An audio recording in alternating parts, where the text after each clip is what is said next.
Welcome to Man Does Tech, where I solve the problems you didn't even know you had.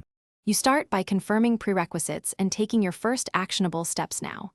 Enable virtualization in BIOS, update GPU drivers, and set power plan to high performance. Once done, create a dedicated folder for the emulator, firmware, and ISOs so paths stay clean. Make sure to run the emulator as administrator the first time to allow driver hooks. Finally, place the firmware file where the emulator expects it. This avoids runtime errors and lets you proceed to configuration without delays.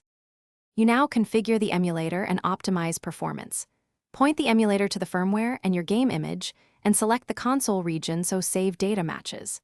Next, assign 4 cores if available, pick the threading model that reduces stutter, and set shader cache to disk to cut load stutters. For graphics, choose DirectX 12 or Vulkan depending on your GPU. Make sure resolution scaling matches your RAM. Once stable settings are applied, test with a short gameplay session to confirm frame pacing and input mapping. You finish by validating gameplay and addressing problems proactively.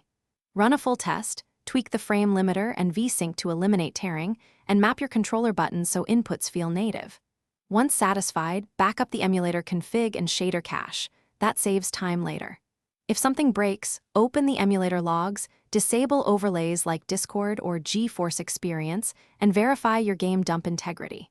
If errors persist, switch graphics backend briefly to isolate GPU driver issues. This usually reveals the root cause. Thanks for watching. If you found this helpful, don't forget to like and subscribe.